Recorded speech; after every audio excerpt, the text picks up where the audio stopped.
Turongeye turabasuhuje inshuti bavandimwe bakunzi ba Nzuri Business Group Limited. Reka twizere ko mukomeje kugubwa neza nk'uko duhora tubibifuriza aho muherereye hirya no hino ku isi, muhahe muronke. Komeza rero kandi subscribe utarabikora cyangwa se sabone ku bakoresha ururimi rw'igifaransa. Tujye tubana umunsi ku wundi, gatanu kuri gatanu.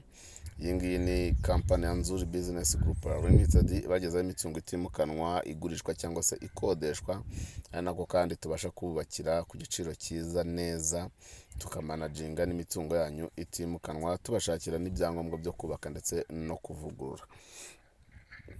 Nk'uko rero muri kubibona ku masikirini yanyu, turi kubereka inzu nziza cyane. Ni inzu zubatse mu karere ka Bugesera mu ntara y'Iburasirazuba, ahazwi nka Nyamata, mu mujyi wa Bugesera i Nyamata. Izi nzu akaba ari inzu zigurishwa buri imwe miliyoni 60. Inzu rero imwe ikaba ifite ibyumba 4, dushe na toilette 3, salon, salle à manger ndetse na cuisine na annex.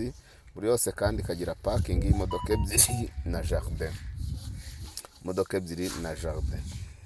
Yes, izi nzu zikaba ziri ahantu heza cyane kuri kaburimbo, rwose zikaba zishaka amafaranga atari menshi, miliyoni 60, ukiturira mu mujyi wa Nyamata ku nzu nziza muri quartier nziza nk'iyi ngiyi. Urumva ko ari ibintu byiza cyane. Izi nzu rero wabaye wazikunze wahamagara 0788 48 67 cyangwa se 0781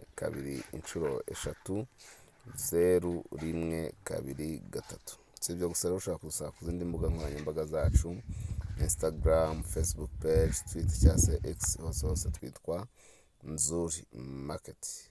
Komeza rero kandi subscribe cyangwa se sabone, tujye tubana umunsi kundi, gatanu kuri gatanu, iwacu muri Nzuri Business Group Limited. Umukiriya ni umwami. Ni karibu cyane, turakunda. Ciao ciao.